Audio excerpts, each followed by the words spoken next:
Greetings.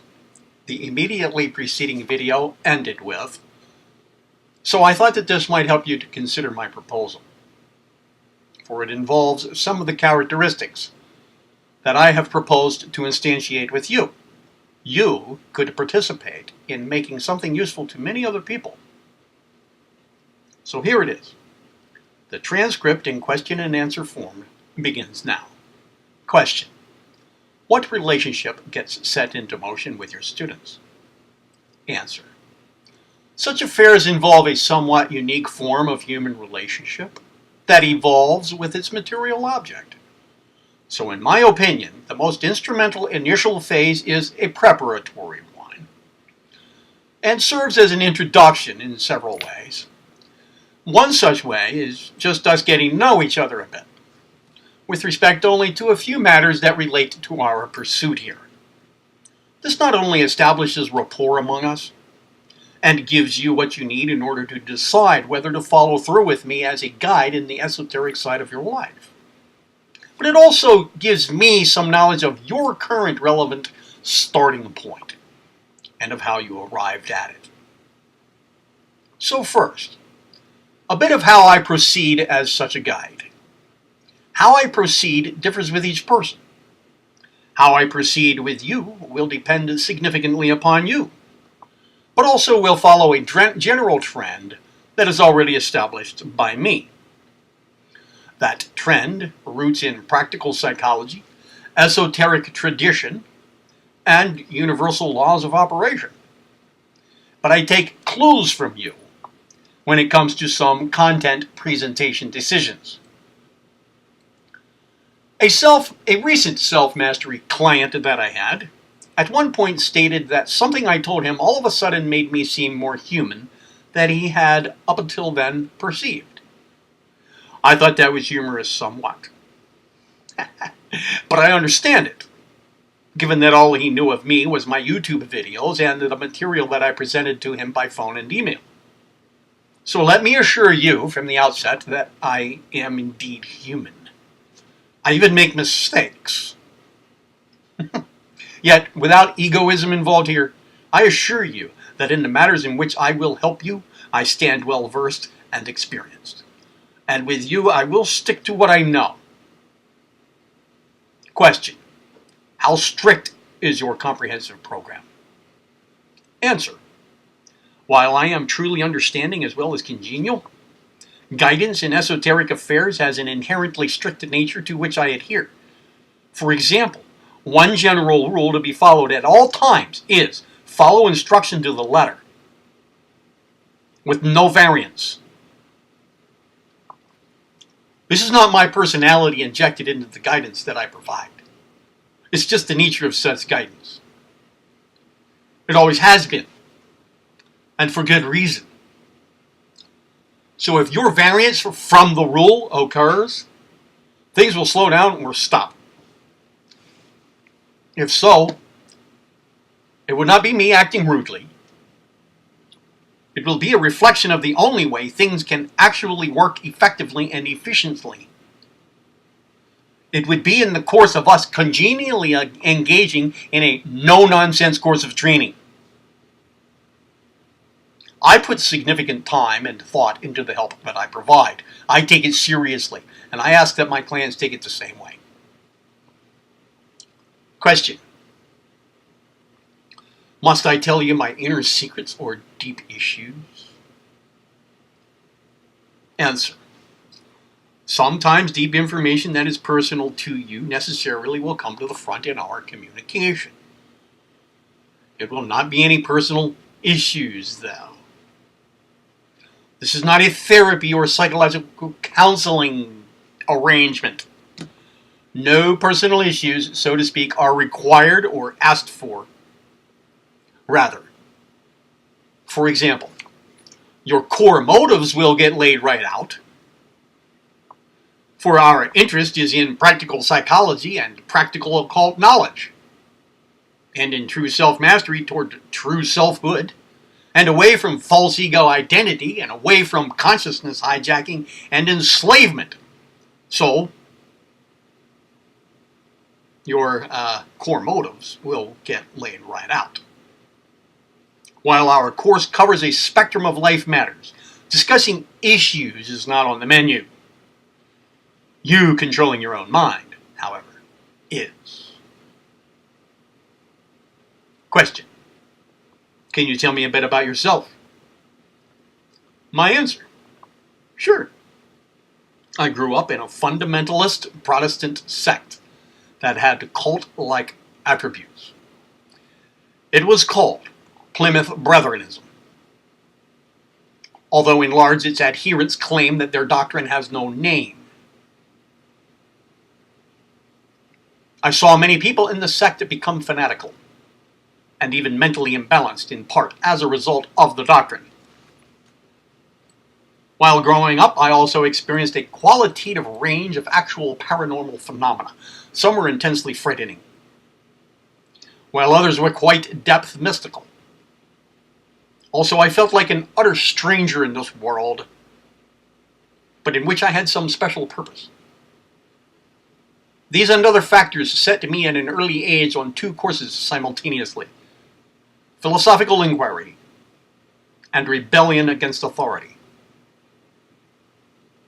I have lived in various locations across the United States, from New York City to San Diego. I have 2 bachelor's degrees, one in philosophy from the University of California at Berkeley, or Cal, and one in business information technology from DeVry Institute of Technology in Phoenix, Arizona. At Cal, I served as a mentor for academic tutors and for learning disabled graduate students. I have been in the United States Navy, where I worked as a phalanx weapon system firing controlman. I have lived in and taught school in a federal prison. I have come under the spell of hard drug addiction and affected my own recovery by use of self-mastery and personal involvement techniques. I was married and am divorced. In civilian society, I have held a spectrum of positions, from homelessness to working as the evening doorman at the Ritz-Carlton Hotel in New York City. And I have studied under monks of the Swami order, and I myself could be called a yogi. Currently, my income comes from employment as an industrial, commercial, and residential painter, but which is likely to change soon due to an inhibiting series of physical injuries. But my expertise is in personal involvement and self-mastery training. My program is eclectic and wide in its approach. It follows no specifically named spiritual path and involves no religious dogma, nor does it follow any specific person's or group of people's teachings. It is the result of my own intense and extensive research and experience, and of my experience in guiding others in the same direction. I and my program stick to what is safe and to what is ethical. I am not a guru. I am not a shrink. I am not a certified anything. I do not teach magic or magic, with the exception of what some might call mental or spiritual alchemy. I do what I am here to do, and my relevant duty is to universal will, while my allegiance is to the absolute, or the eternal parent, and not to money, power, egoism, some extraterrestrial or interdimensional entity, or to anything else of the sort. Question: what if I use mind-altering drugs? Answer: I ask you to refrain from mind-altering substance abuse totally, as well as use, including alcohol, except for the occasional beer or wine, but even then, to avoid anything beyond very mild intoxication. And if, well, let's say there's a drug that you haven't tried yet, and you really want to. Like, I don't know, let's make one up. Dimethyltryptamine, DMT. Well, okay. Let's just say, If you come across some DMT and you still want to try it, or it's going to eat at you, well then try it once and leave it alone. These things almost exclusively block knowledge and unfoldment. They distort perception not only at the time of use, but also overall, and involve other hazards. They have no place in the true occultist's life. I have knowledge of such use, abuse, relapse, and abstinence. Question: what about fear of judgment? Hellfire? And the workings of creation? What about it? Answer: as you progress, your fear of judgment and of hellfire, as well as of other things, will naturally diminish. So we do not have to address that to a great extent. I do, however, direct you to my YouTube video series called The Astral World for help with the judgment and hellfire object of your fear. The series will also begin to satisfy some of your other interests. I think you will find it delightful and informative. It involves nothing active on your part beyond just paying attention to the content. To help you understand the workings of creation, we have many approaches. One of them is to learn from experience how creation works in you. How creation works in you. As you are a microscopic picture of the macrocosm, a focal point of universal I-ness, of universal will and universal creative life principle, how creation works with you is analogous to how it works overall. Another approach is through learning universal laws and principles of operation and feeling them at work. One such law is the metaphysical law of analogy. We will address it many times, but we already mentioned it once, just a moment ago, when I said a focal point of universal I-ness, will, and the creative life principle. How creation works with you is analogous to how it works overall. Next question. Should I do your rigorous, systematic training program or follow a more leisurely question and answer format? Or just leisurely discussion format? My answer. Well, to help us figure this out, I want you to do two things over the next week, during which you can still contact me with any line of discourse that you like. One is to work on the answers to these following three questions. 1. What do you expect will come from you engaging in a program of mental discipline, self-mastery, practical occult information, and personal involvement? What do you expect will come from it? Number 2. What do you feel certain will come from it? And 3. What do you desire to come from it? Expect, feel certain about, and desire. Work on answering these three questions every day during this next week. The other of the two things that I want you to do during the next week is to do this following once a day for the whole week. Lay down on a soft surface with no pillow. Raise one leg into the air and let it fall. Do that 3 times in a row. And let it stay where it lands the third time. Move it no more. Then do that with the other leg as well. Same thing, same procedure. Then with each arm in turn, and finally with your head.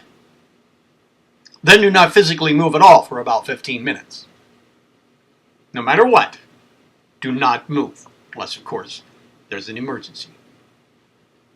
During that time, let your mind do what it will, but also try not to let it go too far in any one sequence of thoughts. At the end of each time that you do this, answer 3 questions. 1. How broad was the spectrum of thoughts that occurred? 2. Approximately how many individual thoughts came up? And 3. How far did the thoughts wander from any given starting point? Well, these are difficult questions to answer for some people on certain days. Just do the best that you can. Again, they are, how broad was the spectrum of thoughts that occurred? Approximately how many individual thoughts would you say came up? And how far did they wander from any given starting point? In 1 week, let me know whether you did these things exactly as I have laid them out for you to do. And tell me your answers to both these sets of 3 questions. Remember the general rule? Follow instruction to the letter with no variation. Of course, we haven't actually started yet. This, right now, is just a test. But also it's more than a test because it's informative for both of us at various levels. In the least, we want to figure out, through some sort of actual practice, whether we should proceed in a rigorous and systematic manner or any leisurely question and answer or discussion format, if we are to proceed together at all. Next question. Can you talk a little about telepathy technique? I've been curious about that for some while. My answer: telepathy. Well, it's been a very long time since I practiced it intentionally, so I cannot answer as a currently practicing person who has practiced for years. I was better at transmitting than I was at receiving. To transmit, I would close my eyes and do the best I could to still my thoughts. Now, this was when I was a teenager, and I kind of just made this process up, just made up this procedure. But afterward, I have confirmed this procedure as being the basic way to go about it. And it worked for me. So I'm laying out what I had come up with, but it is also the same way that many other people have come up with too. To transmit, again, I would close my eyes and do the best I could to still my thoughts, to just quiet my mind from its major objects of focus. That's all. This would take maybe 3 to 5 minutes. It was in order to meet the requirement to pointedly direct my attention to the task at hand. Once free from major surface thought, I would as single-mindedly as possible direct my mental attention to the person whose mind I wanted to transmit to. Now, there are various things to say about this. I'll just try to clarify a bit of the how, and to not really address such matters as what is really happening.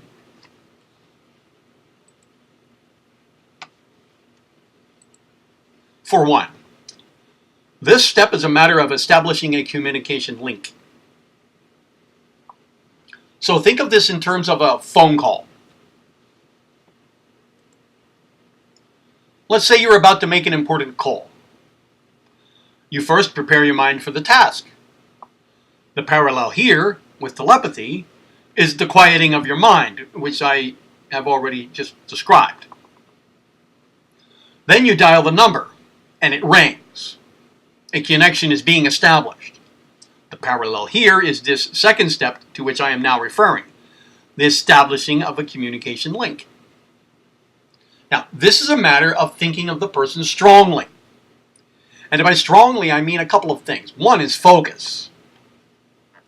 Focus as much as possible on only the person. That is, no other thoughts. Another is to do so with a good bit of energy thrown into it, or better yet, a good bit of power of will thrown into it. While we might say that focus is control over the direction of your attention, this second part is the power behind it.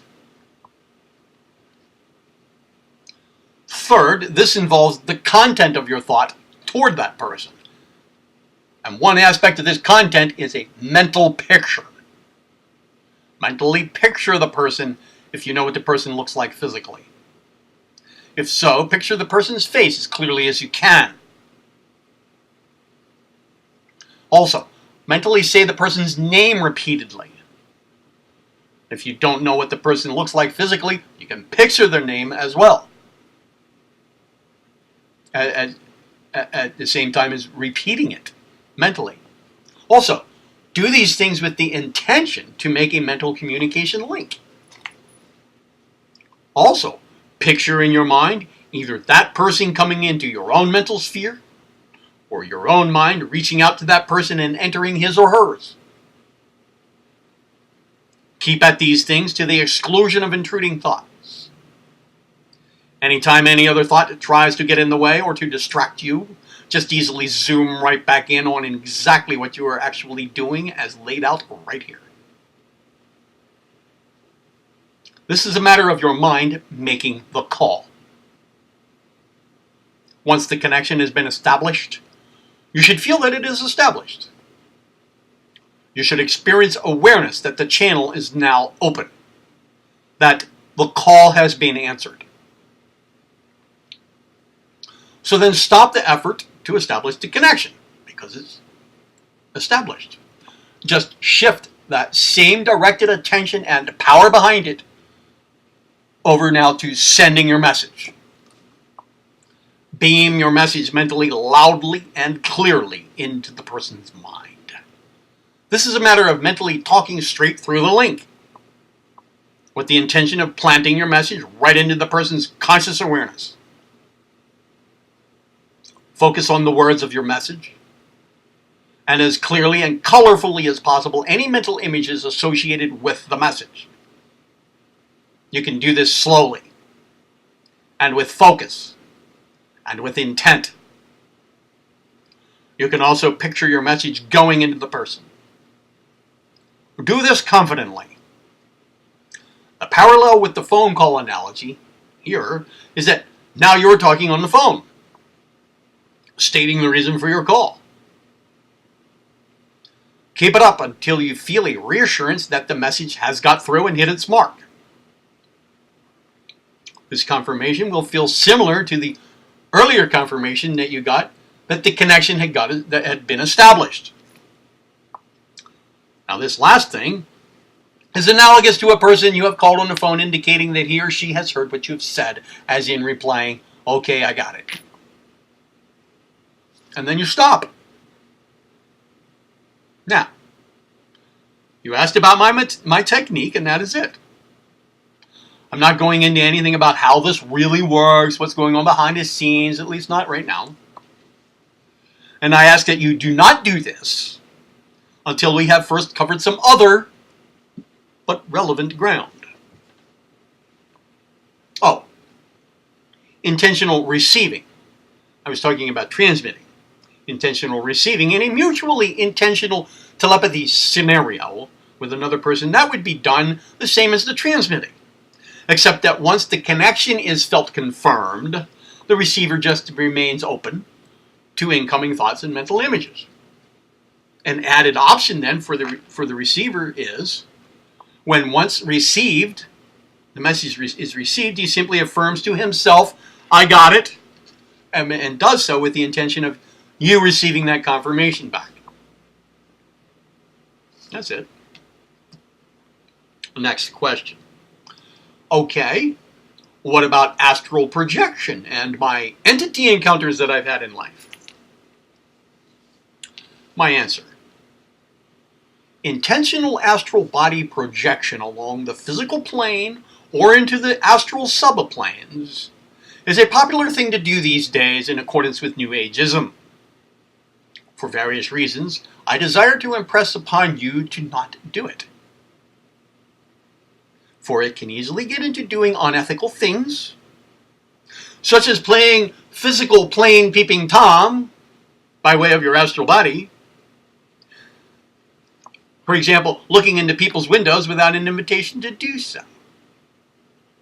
The ethical issues surrounding such activities in your physical body are warranted enough, and the issues surrounding it as an astral body activity are even more so. And doing such things will get in the way of your actual personal growth. At least your personal growth in the matters that you have stated are more important to you. Also, almost none of us have any business prying into the astral plane in this way. And visiting disembodied souls in this way can easily serve to distract them from their activities, especially if done by somebody who is just out to have a thrill, and especially also by somebody who is out to communicate with them. They're to be left alone to do what they are doing.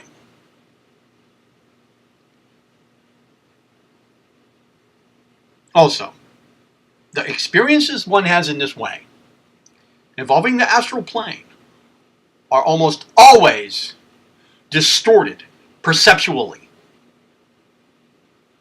And then, once the experience is over, even that distorted perception is rarely recalled accurately.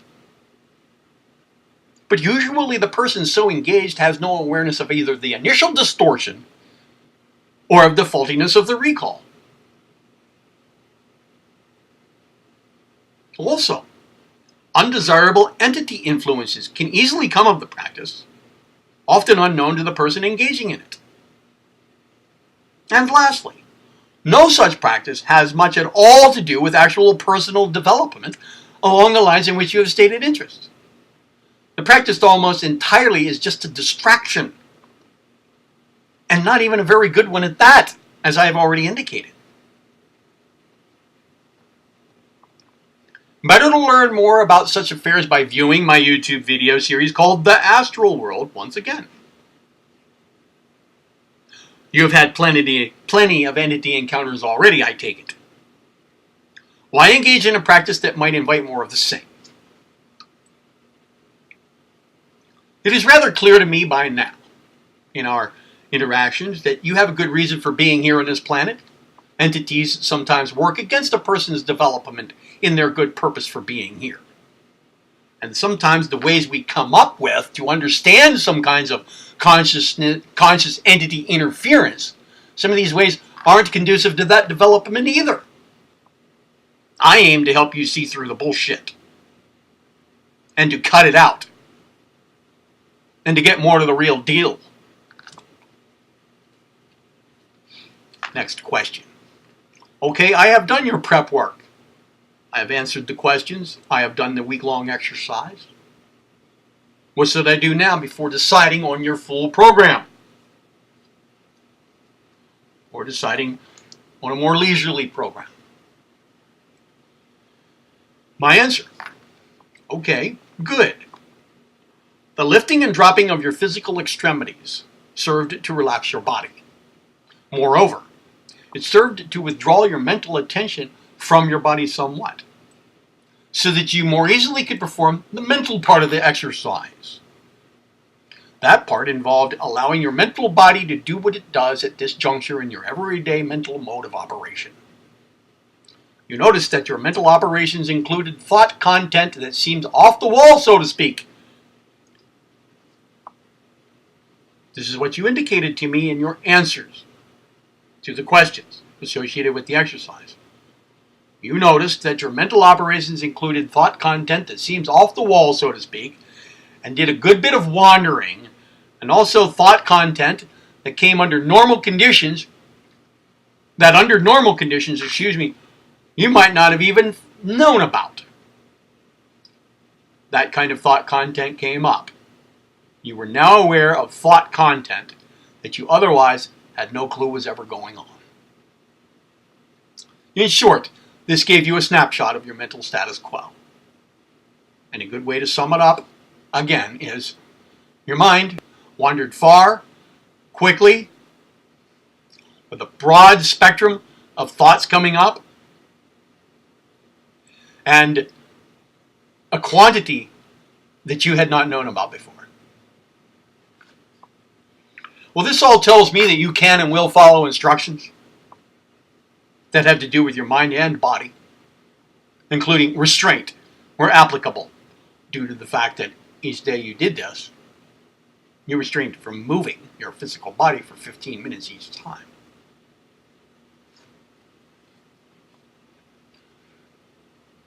Additionally, you already had attentively answered, the other 3 questions that I gave you. What do you expect will come from self-mastery and personal evolvement training? What do you feel certain will come from it? And what do you want to come from it? So,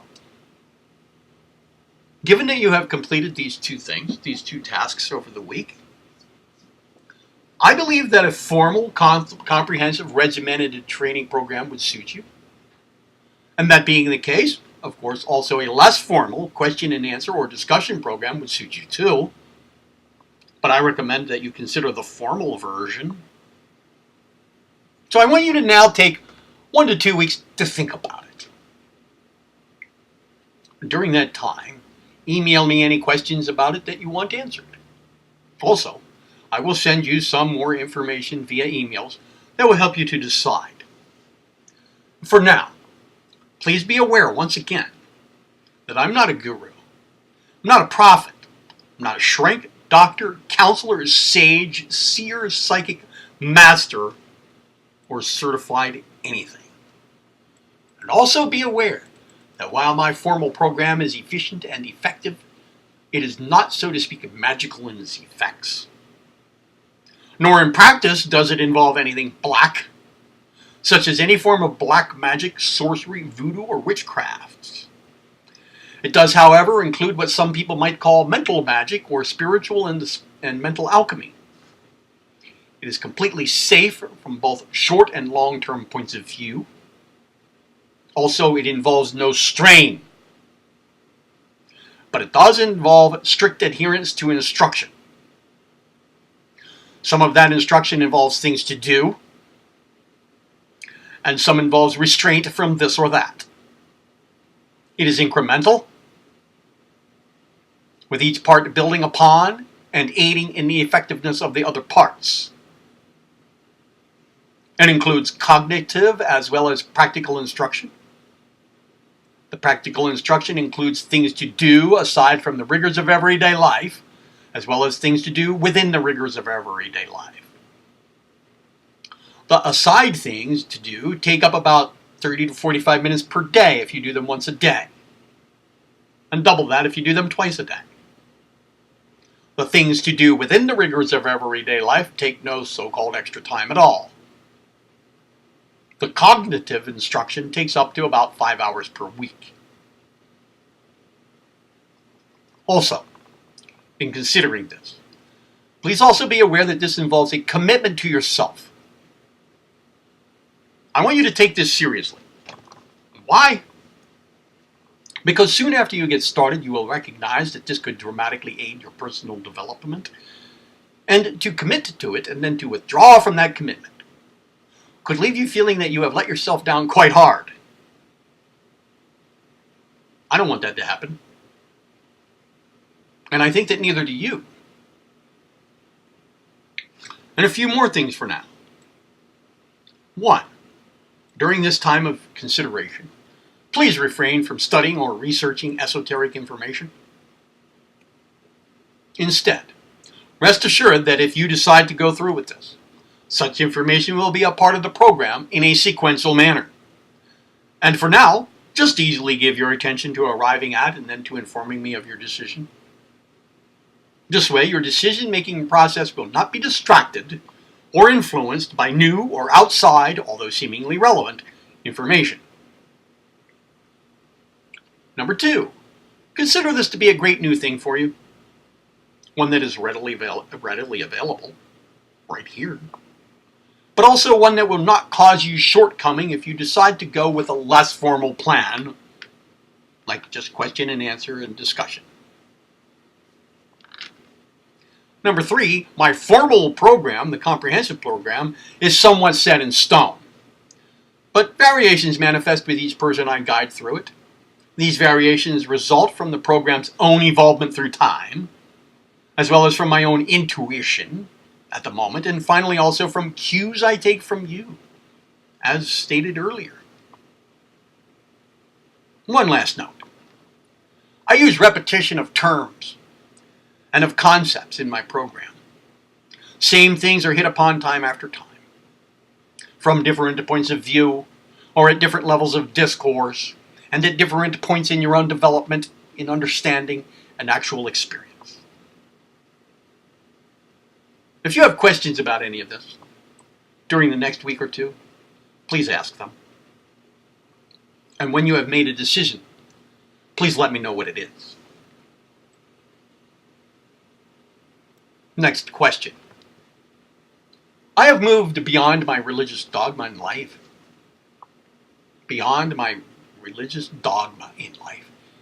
But now, what about my remaining existential angst?